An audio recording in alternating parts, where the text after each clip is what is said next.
In episode 8 of the Supreme Court Opinions Read podcast, I'll be reading the Supreme Court's opinion in Wisconsin Bell Inc. versus United States ex rel. Heath. The case was decided February 21st, 2025. And as always, we'll start with the syllabus. The E-rate, short for Education Rate, program, established under the Telecommunications Act of 1996, subsidizes Internet and other telecommunications services for schools and libraries across the United States. To finance those subsidies, Congress required that telecommunications carriers pay into a fund now known as the Universal Service Fund that is administered by the Universal Service Administrative Company, a private not-for-profit corporation. The company collects and distributes the resulting pot of money to beneficiaries pursuant to regulations prescribed by the Federal Communications Commission. In addition to providing for subsidies, those regulations impose upon carriers a rule called the lowest corresponding price rule, which prohibits them from charging schools and libraries more than what they would charge a similarly situated non-residential customer. Once an appropriate charge is set, a school can obtain its subsidy by paying the carrier a discounted price and requiring the carrier to seek the remainder from the fund, or by paying the carrier full freight and then applying for reimbursement from the fund. Respondent Todd Heath is an auditor of telecommunications bills who believes that petitioner Wisconsin Bell defrauded the E-rate program out of millions of dollars. According to Heath, Wisconsin Bell consistently overcharged schools in violation of the lowest corresponding price rule. Heath brought suit under the False Claims Act, which enables private parties to bring civil actions on the government's behalf to protect federal programs and funds from fraud. The FCA imposes civil liability on any person who knowingly presents or causes to be presented a false or fraudulent claim as statutorily defined. 31 U.S.C. Section 3729A1A. In Heath's view, Wisconsin Bell's violations of the lowest corresponding price rule led to reimbursement requests for amounts higher than the E-rate program should have paid. The premise of Heath's suit is that an E-rate reimbursement request can give rise to FCA liability because it qualifies as a claim which, as relevant here, requires the government to provide or have provided any portion of the money requested. Section 3729B2A21. Wisconsin Bell moved to dismiss Heath's suit. In its view, an E-rate reimbursement request can never qualify as a claim under the FCA because the money comes from private carriers and is handled by a private corporation, meaning the government does not provide any portion of the money requested. The District Court and the Seventh Circuit rejected that argument. The Court of Appeals held that the government provided E-rate program funding for two independent reasons. First, it held that the government provided all the money in the program through its regulatory rule in the collection and distribution of contributions.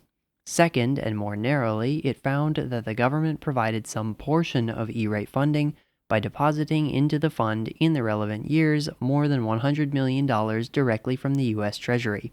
Held, the E-rate reimbursement requests at issue are claims under the FCA because the government provided, at a minimum, a portion of the money applied for by transferring more than $100 million from the Treasury into the fund. The question is whether the government provided, in ordinary meanings supplied, furnished, or made available, any portion of the money sought. While the parties, mirroring the Seventh Circuit's opinion, discussed two independent theories under which the government potentially provided the requested funds, here it is enough that the government provided some E-rate monies through the Treasury's own transfer of over $100 million into the fund. That amount consisted of delinquent contributions that the FCC and Treasury Department collected from carriers, as well as civil settlements and criminal restitution payments from Justice Department activities in response to wrongdoing in the E-rate program. The government therefore provided a portion of the money dispersed from the fund to reimburse E-rate program participants. Wisconsin Bell argues that even the $100 million was provided only by the carriers, with the government playing no more than an intermediary role. But to start with, Wisconsin Bell mischaracterizes the government's role. Rather than acting as a passive throwaway, For the transmission of the $100 million, it generated that money itself by extracting it from carriers and by prosecuting wrongdoing in the E-rate program. And anyway, a simple intermediary can sometimes also provide things to a recipient. And the government, even if viewed only in that light, would do so here. For example, a proctor for an exam provides blue books and pencils to students even if she has not purchased them herself and has instead gotten them from the school. The same is true here. The government provided the relevant $100 million to the fund by collecting it and routing it through Treasury accounts. Here, in the years relevant to Heath's FCA suit, the government provided a portion of the money requested for E-rate subsidies by collecting, holding, and transferring $100 million by way of the Treasury. Indeed, those transfers look like most government spending. Money usually comes from the government from private parties, and then it usually goes out to the broader community to fund programs and activities. That conclusion is enough to enable Heath's FCA suit to proceed. Justice Kagan delivered the opinion of a unanimous court.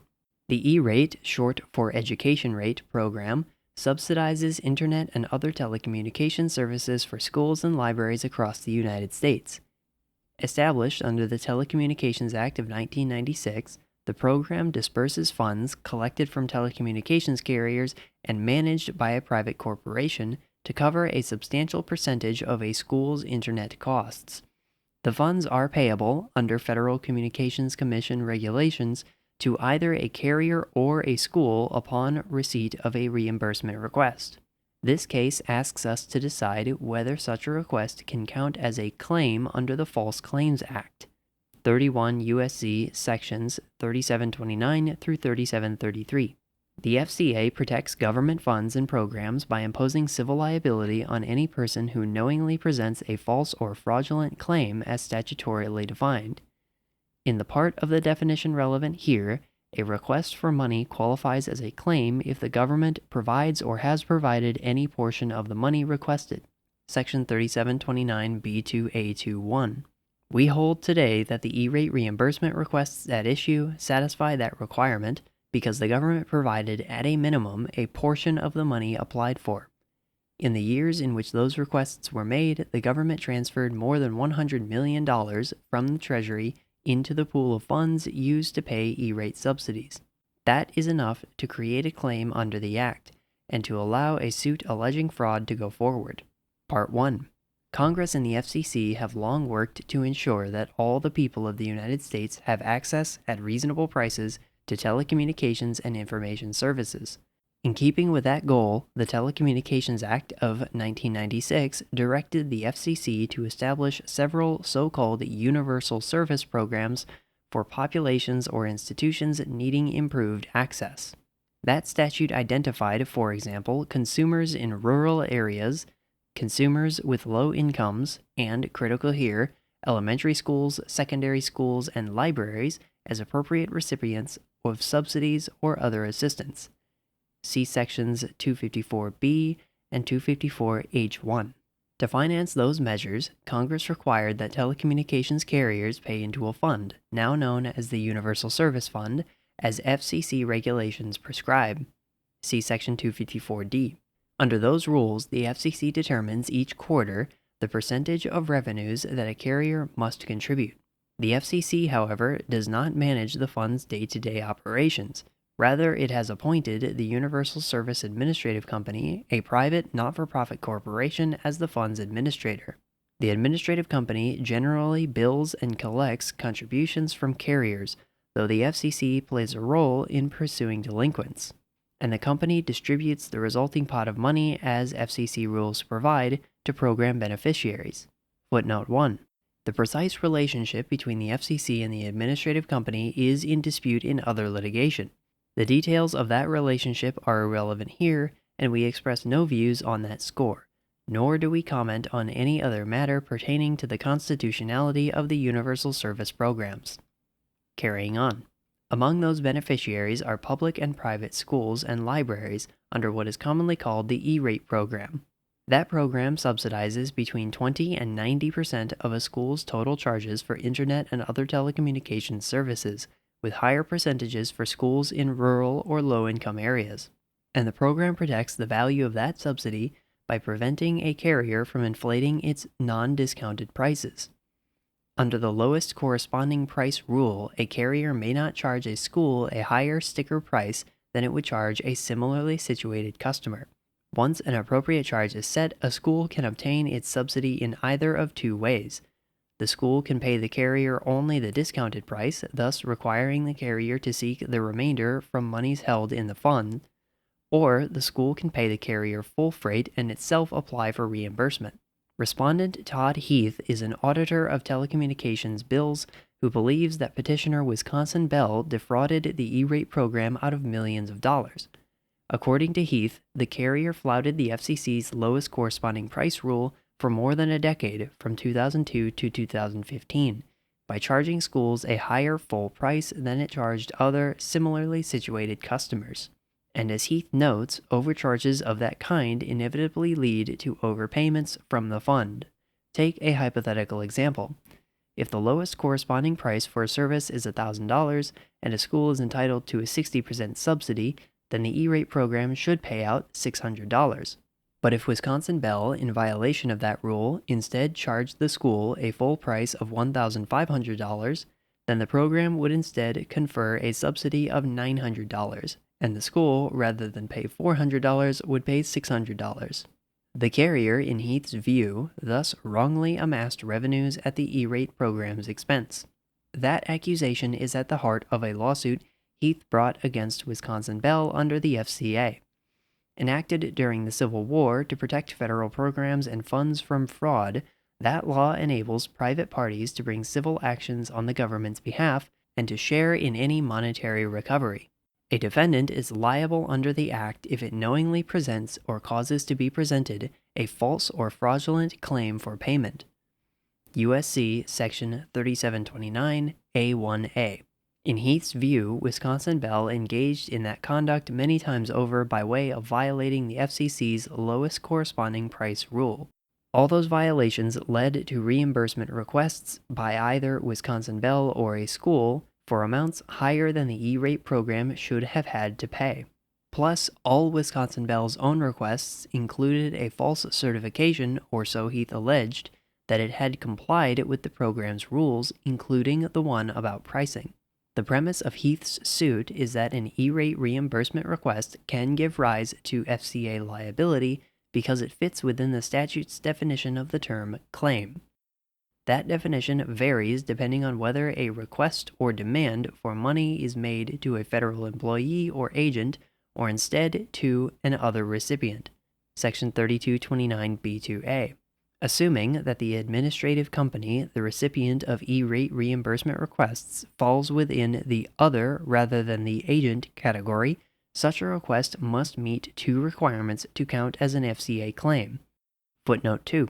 The parties have disputed throughout this litigation whether the administrative company is actually an agent of the United States and therefore not subject to the two requirements about to be described. But our disposition of this case makes that issue immaterial, and we therefore express no view of its merits. Carrying on. First, the money requested must be spent or used on the government's behalf or to advance a government program or interest. Section 3729B2A2.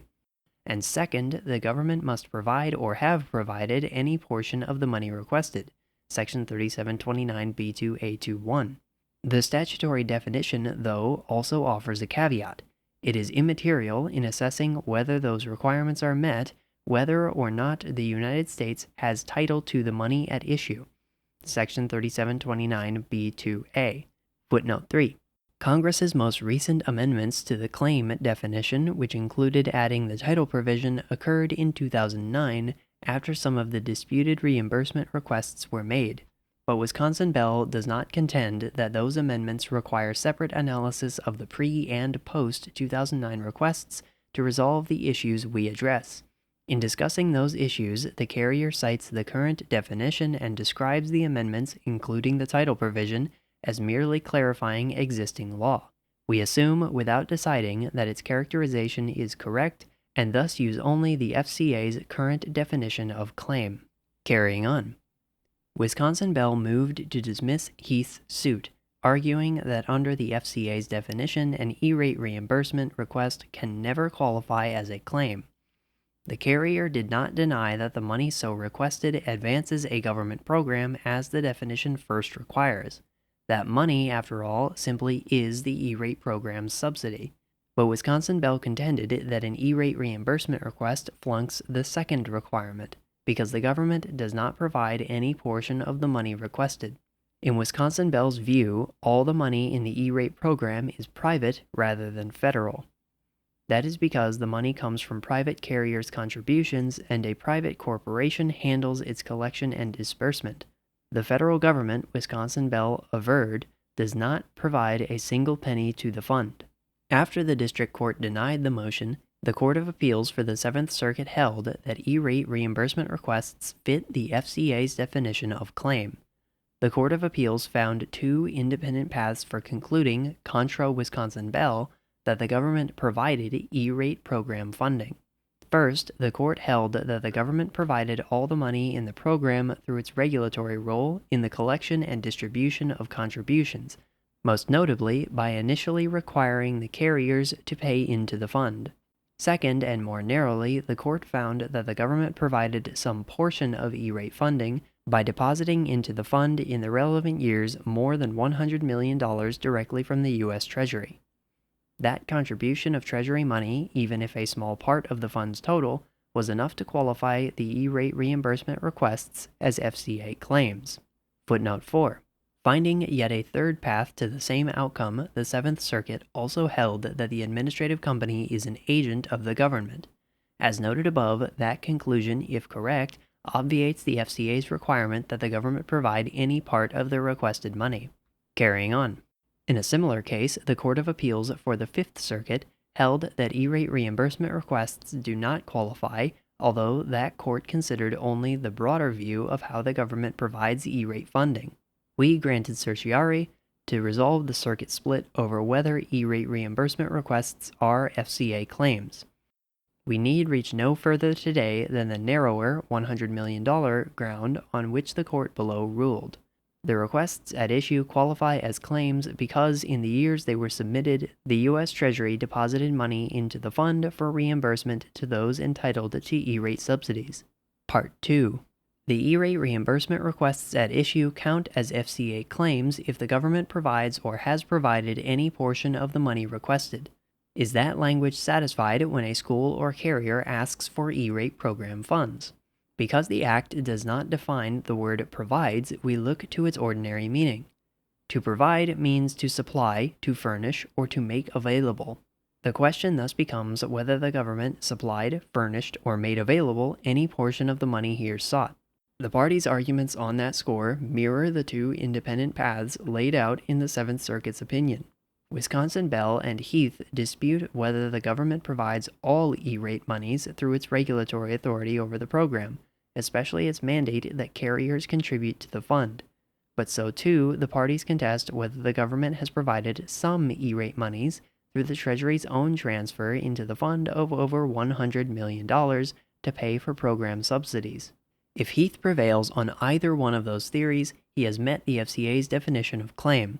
Under that definition, providing some funds is just as good as providing all. The government, recall, need provide only any portion of the amount requested. Wisconsin Bell acknowledges that point, as it must. So if the government, by making direct payments, has provided even a small fraction of the money used to fund E-rate reimbursements, the question presented here is resolved.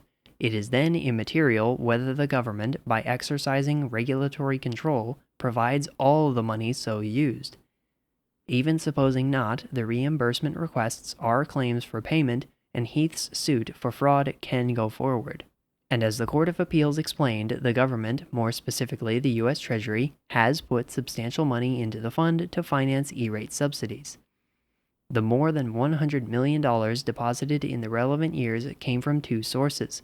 About half consisted of delinquent contributions plus associated interest and penalties that the FCC and Treasury Department collected from carriers after the administrative company proved unable to do so. Those federal agencies, acting under a law providing for the collection of sums owed to the United States, placed the money they garnered in Treasury accounts. From there, the Treasury made periodic transfers to the fund for disbursement to program participants. The other half of the $100 million derived from Justice Department activities. When that department learns of wrongdoing in the E-rate program, its lawyers may proceed in diverse ways against the malefactors, maybe under the FCA itself, or under antitrust laws, or under criminal bans on mail or wire fraud. Any civil settlements or criminal restitution payments resulting from those actions go into Treasury accounts, and once again, that money eventually makes its way to the fund to bankroll E-rate subsidies. So to return to the language of the relevant definitional provision, the government provided a portion of the money dispersed from the fund to reimburse E-rate program participants. Or to use the synonyms previously offered, the government supplied funds, furnished funds, and made available funds for that purpose. It is a simple matter, as the saying goes, of following the money. Again, federal agencies accumulated the roughly $100 million and placed it in the U.S. Treasury, the repository for all monies received by the United States, and the Treasury later transferred those sums to the fund for use in fulfilling E-rate reimbursement requests, or as the Seventh Circuit put the point, because the Treasury held and conveyed to the fund the $100 million, quite literally, the Treasury provided money to the E-rate program. Footnote 5. The Court of Appeals for the Fifth Circuit, although rejecting the regulatory control theory of providing funds, never addressed the alternative follow-the-money theory just described. That omission apparently resulted from the government's litigation choices. Only in the Seventh Circuit, not in the Fifth, did the government press the narrower theory and submit supporting evidence about the Treasury's deposit of monies into the fund. Had the Fifth Circuit seen the same evidence, it may well have responded as the Seventh did. Indeed, its own analysis suggests as much. For under the Fifth Circuit's approach, the definition of claim is met when United States Treasury dollars flow into the defrauded program. Carrying on, Wisconsin Bell resists that conclusion, arguing that even the $100 million was provided by, and only by, the carriers. On that alternative view, the government played no more than an intermediary role. It merely collected and held the carriers' required payments pending their return to their rightful owner, the administrative company. And facilitating the transfer of money, Wisconsin Bell says, does not amount to providing money. Rather, the deposits that the Treasury put into the fund are no different than the carriers' contributions themselves. The former stand in for the latter and remain just as private. But to start with, Wisconsin Bell mischaracterizes the government's role in bringing the $100 million to the fund. The government was not a passive throughway for the transmission of E-rate monies from one private party, the carrier, to another, the administrative company. Nor were the government's activities confined to facilitating such transfers as Wisconsin Bell would have it. Take first the $50 million in delinquent contributions on which Wisconsin Bell almost wholly focuses.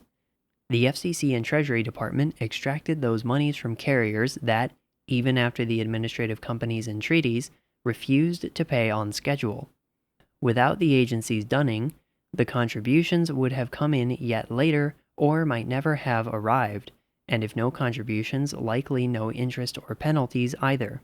Still less does the other $50 million from settlement and restitution awards align with Wisconsin Bell's story.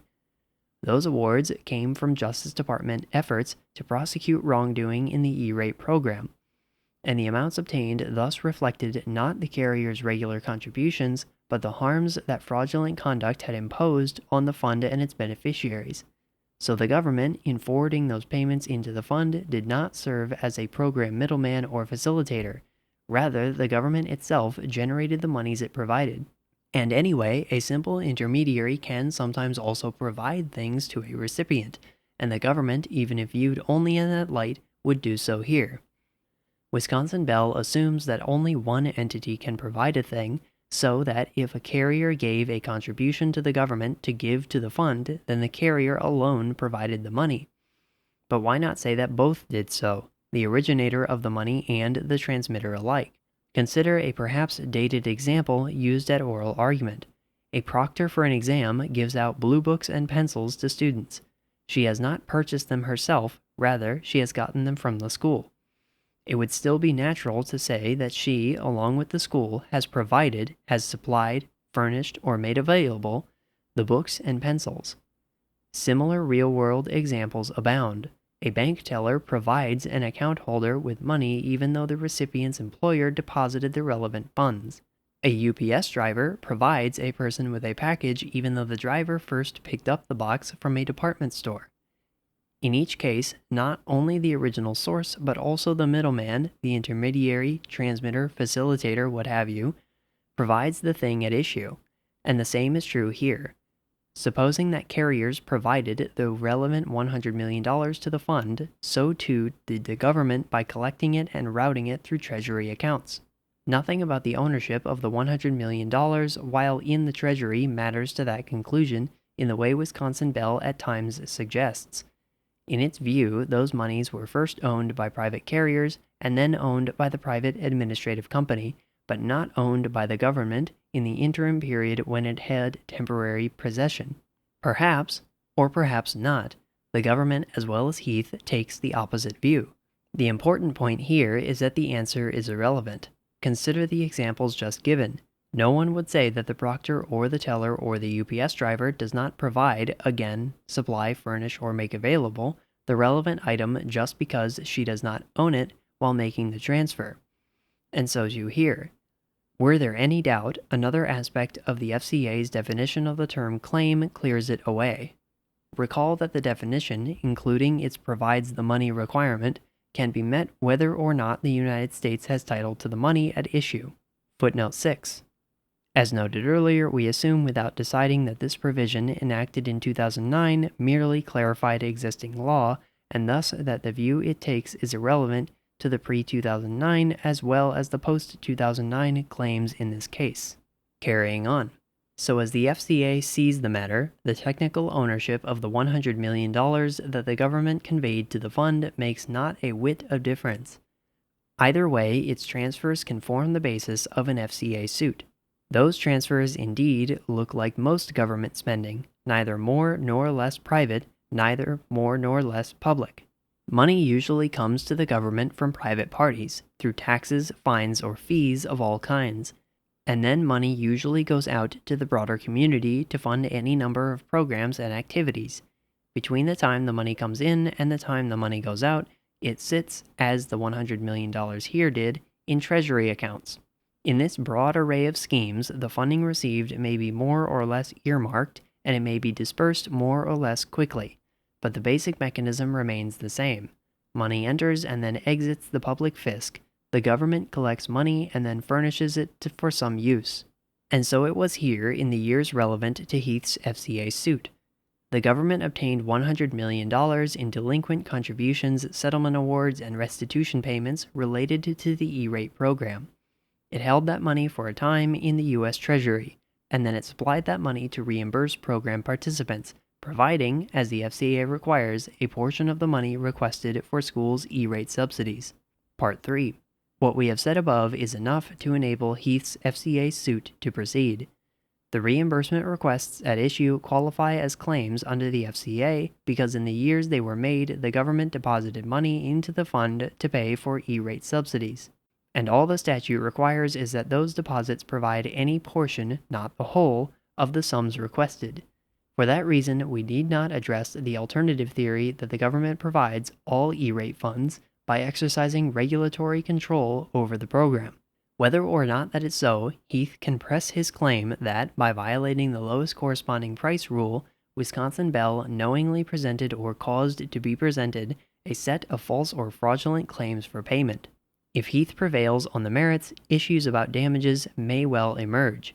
At oral argument, the parties forecast their differences on those issues, including about whether, and if so how, the amount of money the government deposited should limit the damages Heath can recover. But those issues were not briefed in this court, and in any event are a long way away. We therefore leave them for the courts below to decide, should it ever become necessary to do so. For the reasons stated, we affirm the judgment of the Court of Appeals and remand the case for further proceedings consistent with this opinion. It is so ordered. Justice Thomas, with whom Justice Kavanaugh joins and with whom Justice Alito joins as to Part 1, concurring. I join the court's opinion in full because it correctly holds that for purposes of the False Claims Act, the federal government provides money to the education rate program when the government itself collects overdue contributions, interest, penalties, settlements, and restitution payments, and then transfers that money from U.S. Treasury accounts into the E-rate program. The court saves for another day two more difficult questions. First, whether the government provides the money that it requires private carriers to contribute to the E-rate program, and second, whether the E-rate program's administrator is an agent of the United States. I express no definitive views on those questions today. I write separately only to highlight that the government's positions on those questions might, if accepted, have significant implications for both the scope of the FCA and the lawfulness of the E-rate program. Part 1. The question presented in this case is whether reimbursement requests submitted to the E-rate program are claims under the FCA. As the court's opinion explains, the definition of claim depends on the person or entity to whom the request for money is made. If the request is made to a federal officer, employee, or agent, then any request for money qualifies as a claim. But if the request is made to some other recipient, then the request is a claim only in limited circumstances, such as if the federal government provides or has provided any portion of the money requested, and the money is to be spent or used to advance a government program or interest. All agree that E-rate reimbursement requests are made to the Universal Service Administrative Company. The administrative company is a private, not-for-profit corporation whose parent entity, the National Exchange Carrier Association, is another private, not-for-profit corporation. The Federal Communications Commission has appointed the administrative company as administrator of the Universal Service Fund. The fund is composed primarily of money from private telecommunications carriers. It is undisputed that a federal statute requires certain carriers to contribute to the specific, predictable, and sufficient mechanisms established by the FCC to preserve and advance universal service. See 47 U.S.C. Section 254D. FCC regulations, in turn, mandate that certain carriers contribute to the fund on a quarterly basis. FCC regulations also task the administrative company with dispersing the money in the fund to beneficiaries of the E-rate program and other universal service initiatives. Footnote 1. As the court's opinion explains, the nature of the relationship between the FCC and the administrative company is the subject of ongoing litigation. I express no view on that matter. Carrying on.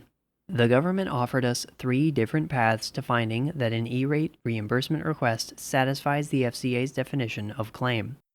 First, assuming that the administrative company is an other recipient, the government argued that the government provides all the money in the fund because federal law requires private carriers to contribute to it. Second, the government contended that even if it does not provide all the money, it provided at least a portion of it during the years relevant to this case because the FCC, the Department of the Treasury, and the Department of Justice collected more than $100 million in contributions, interest, and penalties from delinquent carriers, held the money in Treasury accounts, and then deposited the money into the fund. Third, the government argued that even if it does not provide any money to the fund, an E-rate reimbursement request is a claim under the FCA because the administrative company, the entity to whom a request for money is made, is an agent of the United States. The court resolves this case on the second ground alone.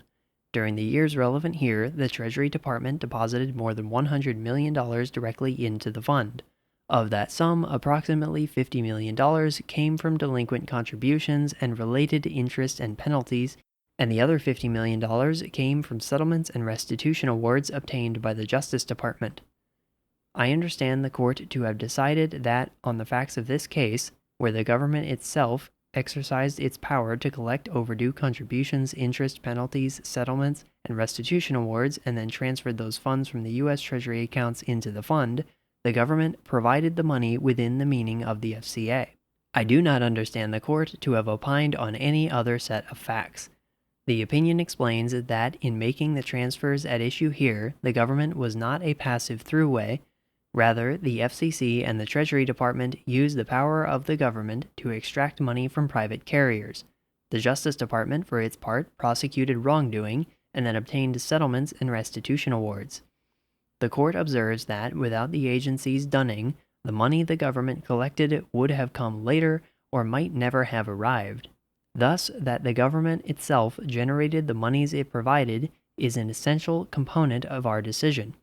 I do not understand us to have resolved whether the government would have provided money in the relevant sense if it had acted as a passive throughway or a mere transmitter or facilitator. I agree with the court's resolution of the narrow question before us, and I am pleased to join in full. The remainder of this opinion considers issues the court does not reach. Part 2, Section A. The government's leading theory in this case was that the FCA applies to E-rate reimbursement requests because the government provides all the money in the fund. It is undisputed that federal law and the FCC's implementing regulations require private telecommunications carriers to contribute on a quarterly basis to the fund. According to the government, because a federal statute compels these contributions, the government provides all the money that private carriers pay. 2 courts of appeals have considered this argument. The Seventh Circuit agreed with the government in the decision below. It observed that, in deciding whether the FCA applies to alleged fraud aimed at a particular entity, courts have asked whether there is a sufficiently close nexus between the defrauded entity or program and the federal government, such that a loss to the former is effectively a loss to the latter. The court concluded that the high degree of government involvement in the E-rate program demonstrates that such a nexus exists here. The Fifth Circuit reached the opposite conclusion, holding that the government's broad view is unsupported by the cases interpreting the FCA.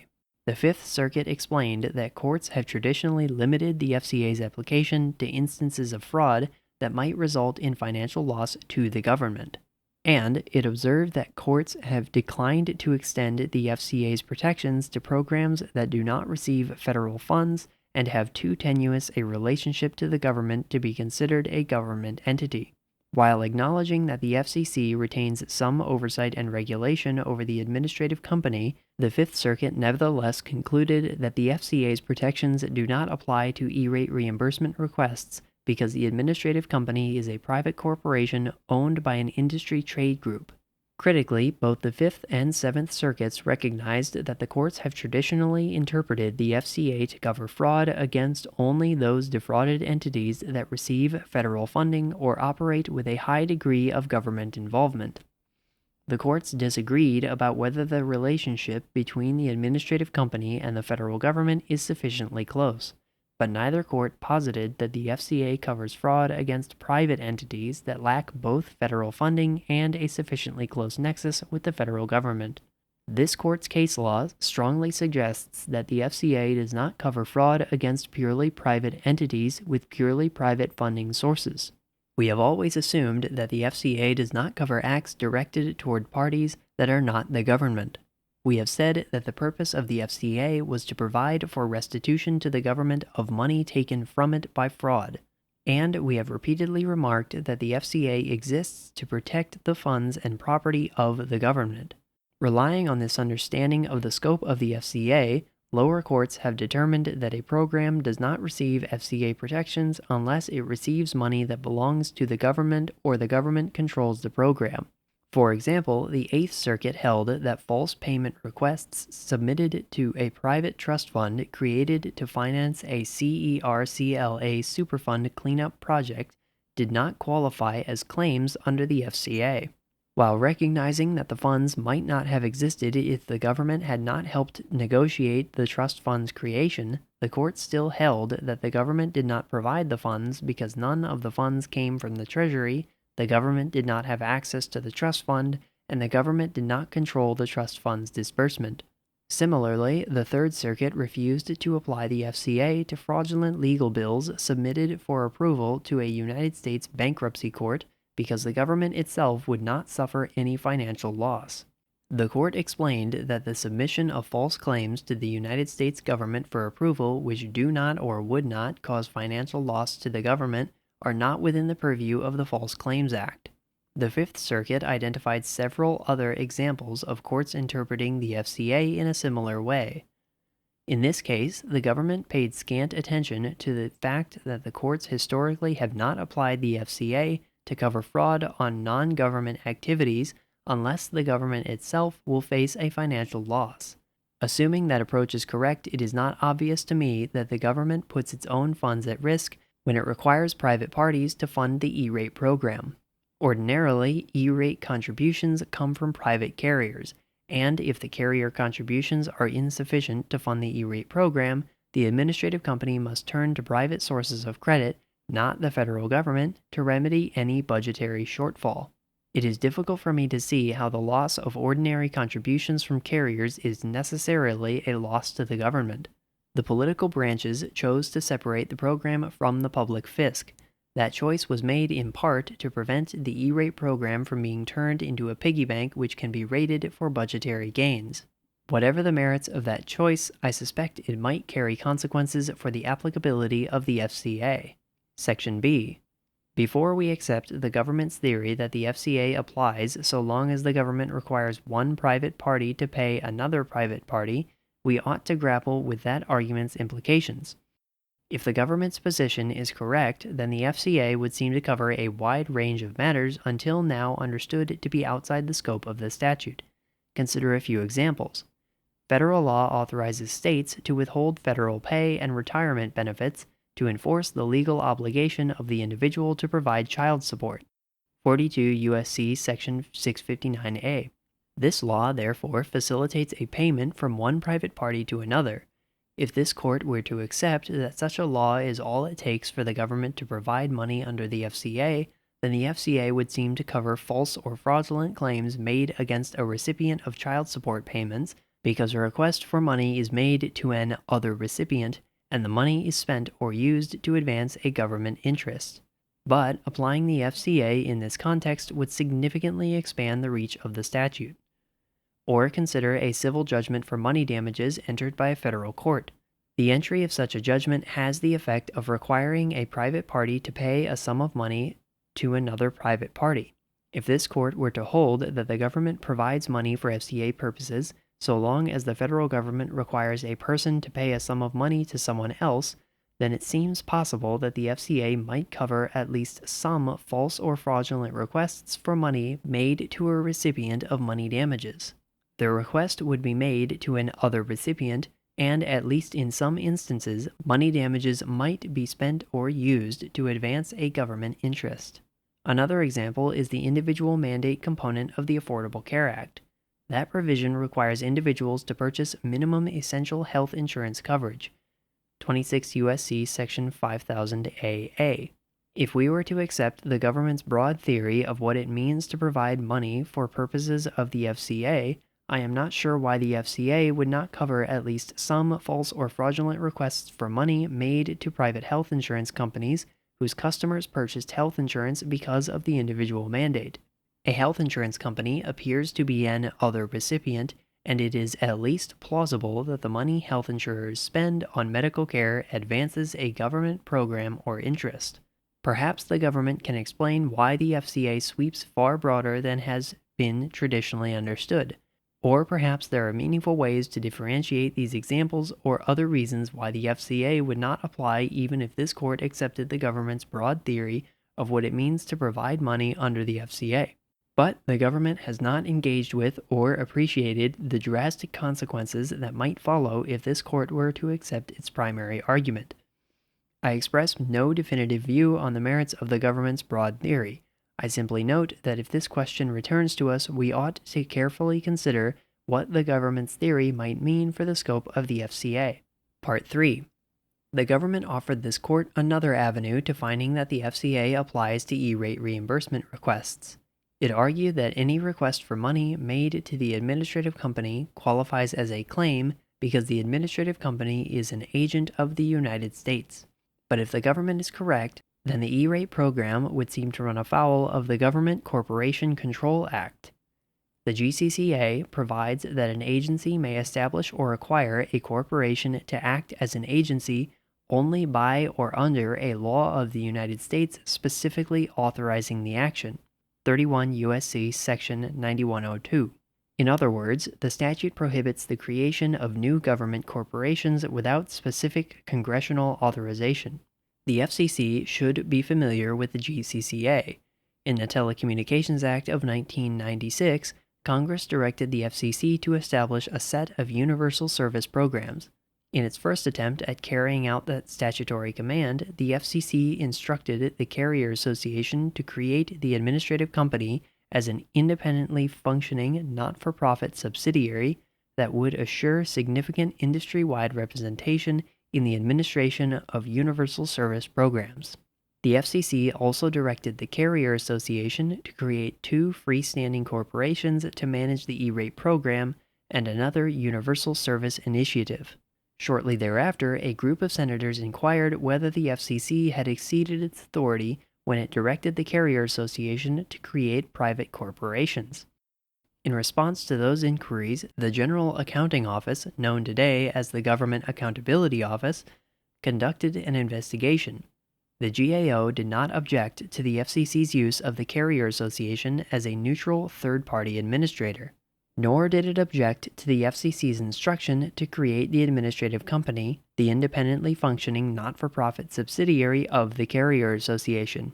But the GAO did object to the FCC's attempt to create government corporations. The GAO determined that the FCC had violated the GCCA by attempting to establish freestanding corporations to manage certain universal service programs and act as its agents in carrying out functions assigned by statute to the FCC. In light of this report, Congress instructed the FCC to propose a new structure for the implementation of universal service programs. The FCC responded by asking Congress for a specific statutory authority to create or designate one or more entities, such as the Universal Service Administrative Company, to administer the federal universal service support mechanisms. But Congress refused the agency's request. Congress's choice left the FCC with the independently functioning administrative company, but no government corporations to act as its agents. The FCC published a final rule appointing the administrative company as the permanent administrator of the universal service programs. The upshot is that the administrative company was originally understood to be, and the lawfulness of the E-rate program turned upon the administrative company being, an independent, non-government agency. To this day, Congress has never passed a law approving the administrative company as a government corporation, nor has it authorized the FCC to formally label the administrative company a sub-agency. The government nevertheless contends before this court that the administrative company is now an agent of the United States. Whether the administrative company is in fact an agent of the United States is a complex question that we do not resolve today. That determination appears to turn on the kind and degree of control that the FCC exercises over the administrative company, and those issues are the subject of another case that this court will consider soon. I express no view on whether the government's agency argument is correct. I simply note that if the government is correct, then it will need to explain how the E-rate program's current structure is compatible with the GCCA. The government relied on the independent, non-governmental nature of the administrative company to establish compliance with the GCCA. Now the government asserts that the administrative company is essentially an arm of the FCC. I doubt that the government can have it both ways. The court resolves this case on a narrow, fact-specific ground. In a future case, however, we may need to confront the government's other arguments, namely that the FCA applies to funds that private parties pay to other private parties, and that the administrative company is an agent of the United States. If these issues return to us, I hope we will carefully consider their consequences. Justice Kavanaugh, with whom Justice Thomas joins, concurring. I join the court's opinion, which decides a narrow statutory question regarding the scope of the False Claims Act. That statutory issue arises in the context of a qui tam suit. The Act's qui tam provisions raise substantial constitutional questions under Article 2. Those constitutional questions are not before the court in this case, but in an appropriate case, the court should consider the competing arguments on the Article 2 issue. And that does it for the reading of the opinions. Once again, a fairly straightforward opinion, a unanimous opinion. It is somewhat interesting that the court had multiple ways to go about deciding this case. In favor of letting the suit go forward. It could have decided it on the basis that the government provides all of the funding to the program, It did ultimately decide it on the basis that the government provides some of the funding to the program, or the court could have decided it on the basis that the administrative company is a government agent. Ultimately, the court, as it tends to do, went for the easier and the narrower of those grounds and avoided all of the others, as well as other unrelated, well, I guess somewhat related, but not essential to this question issues like whether structuring this program in this way is actually legal or constitutional or consistent with other statutes, which are issues that Justices Thomas and Kavanaugh, brought up in their concurrences. Thomas talks about the implications of, if the administrative company is an agent of the government, what implications might that have for the consistency of the structure of this program with federal law? Kavanaugh talks about how there's an upcoming case, which actually initially, when I was reading the syllabus, I thought that was this case, but an upcoming case about the constitutionality of structuring the program this way and potential Article 2 concerns. And I don't know. Once again, just sort of interesting, the number of other sort of issues that come up in this case that the court says we're not touching those, we're leaving those for another day. And of course, like I said, the court kind of tends to do that. If it can decide on a narrow basis, it likes to decide on a narrow basis. And so, of course, it did so here. And that narrow basis is very straightforward. Like, it qualifies as a claim for the purposes of the FCA if, among other things, the government provides any of the funding for the program, and it seems pretty straightforward that the government did provide at least any of the funding to this program. That $100 million that was mentioned so many times came straight from the Treasury of the United States. It's pretty hard to argue that the government didn't provide that there. And to say, oh, well, it was just an intermediary, as the court notes, the government, in that sense, is an intermediary for a lot of government funding. But we still understand that to mean that, the government is providing that funding, just because it gets it from private entities like, I don't know, taxpayers, doesn't mean that the government isn't providing that. And of course, it's not mutually exclusive to say the government provides it and the taxpayers provide it. Two people can provide something, or two entities can provide something at the same time.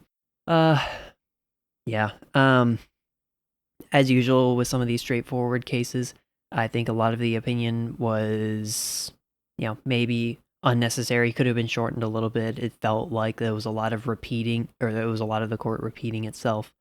The concurrences of Thomas and Kavanaugh, strictly speaking, weren't all that necessary or relevant to the central issue or the central question. They're going on to talk about implications of other issues that might come up in future litigation and whatnot. And Thomas says, well, I think we should carefully consider these things. I'll be honest, while I was reading that concurrence, I was like, of course the court is going to carefully consider these things. Like, the court never doesn't carefully consider anything, as evidenced by the length of many of its opinions. So, not to say that the concurrences weren't, interesting to read or worth writing or anything like that, but yeah. I think that's just about all I have to say about this case. So if I may ask you, my friends on the other side of the screen, please like, share, comment, all that stuff. Follow the podcast wherever it is you follow podcasts, and if you'd like to support the podcast, you can do so on Patreon. The main content of the show will, of course, always remain free, but Patreon members have access to episodes early and any bonus or exclusive content, and they can request specific content, including other than reading Supreme Court opinions. With that, tune in for the next episode where we will continue our trek through the Supreme Court's 2024 term. Till then.